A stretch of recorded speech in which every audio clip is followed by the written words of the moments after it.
Hello, everybody. My name is Dr Niall Munro. I'm a senior lecturer in American literature at Oxford Brookes University and also director of the Oxford Brookes Poetry Centre. And we're here to tell you a little bit about our new project, which is entitled Disruptive Dialogues, the Legacy of Dambudzo Marechera in Harare and Oxford. Hi, my name is Dr Tinashe Mushakavanhu, and I'm a junior research fellow in African and Comparative Literature at St. Anne's College, Oxford. And we're working together on this exciting project. So this is a project which is funded by Torch, and we're also collaborating with the Oxford Brookes Poetry Centre and the Old Fire Station, which is an arts organisation in Oxford, and various artist collectives in Harare. I'm going to turn over to Tinashe to talk a little bit about the main sort of focus of our project, who is this extraordinary Zimbabwean writer, Dambudzo Marechera, and then I'll talk through the kind of different strands that the project is going to consist of. So, Tinashe, over to you. Thank you, Neil. So Marechera was a Zimbabwean writer who sort of broke out into the international scene in the 1970s when he had been expelled from University of Oxford.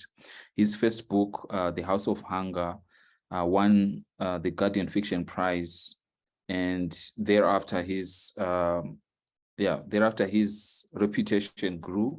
He was a very eccentric, colorful figure who was homeless and eventually moved back to Zimbabwe, where he died young, and his reputation has sort of grown ever since. So we're going to be using Marechera and the ideas associated with Marechera, which I guess are much more significant in Zimbabwe than they are in the UK, although people do, particularly around Oxford, know about him and his importance as a writer and as a kind of cultural figure. To think about different ways that power and space kind of interact in the first strand of our project, which is called Mapping Power.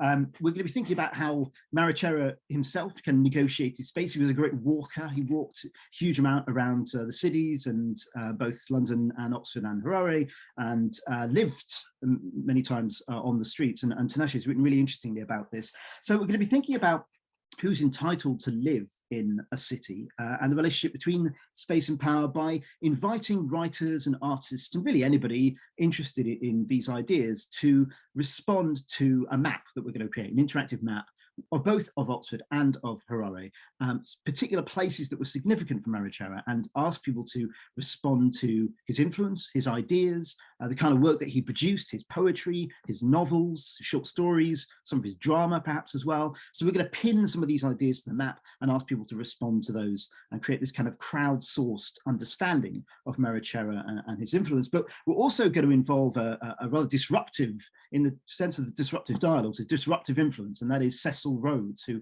of course has this kind of disruptive influence both in Harare with his connection to what used to be Rhodesia, and at one point Marechera even lived in a park which was named after Rhodes. And of course, in recent times, Rhodes's influence has become very prominent in the city of Oxford with the statue outside Oriel College that a lot of people have wanted to take down as this marker of kind of colonial damage, colonial legacy. So that's the first strand, thinking about sort of mapping power. The second strand is called Untold Doors, and together with poet Dr Jennifer Wong, we'll be running creative workshops both in Oxford and in Harare to reflect on the situation of homelessness. Again, drawing on Marechera's own experiences that Tinashe has already mentioned, that he was homeless in different parts of during different parts of his life. We'll be working with the homeless charity Crisis, which is based at the Old Fire Station, to involve members of the crisis community, many of whom have experienced homelessness themselves, and think about what homelessness means both in Zimbabwe and in Oxford today. And then the final strand is called The Centre is Everywhere, which takes the form of an exhibition, which will feature work drawn from the other strands of the project. And I'm going to hand it back to Tinashe here to talk a bit about what that exhibition might entail. Yeah, thank you. So Marechera's work was very dialogical and often influenced by his nomadic existence, his wide reading, and his interest in writing communities. And so our exhibition is going to be sort of inspired by the archives that he left, but also the kinds of ideas that he has inspired among a generation of visual artists, primarily in Zimbabwe and even South Africa.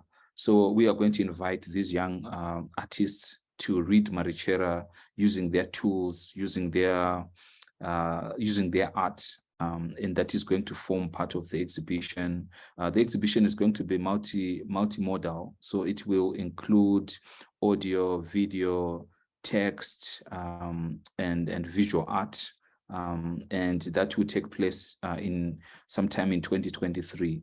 So in the lead up to the exhibition, I think the two other strands that Niall talks about will be developing the content, sort of the workshop aspect and the gathering of material.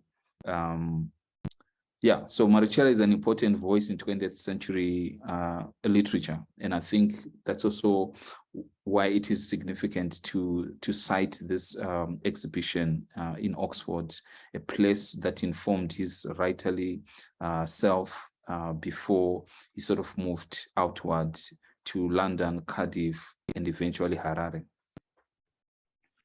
Wonderful. Thank you very much, Tinashe. So please do keep track of the website. We'll be posting content regularly here. We'll have a blog, we'll have some more audio, video.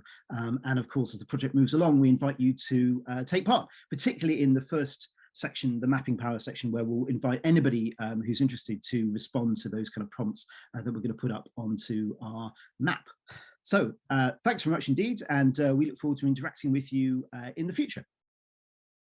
Yeah, thank you.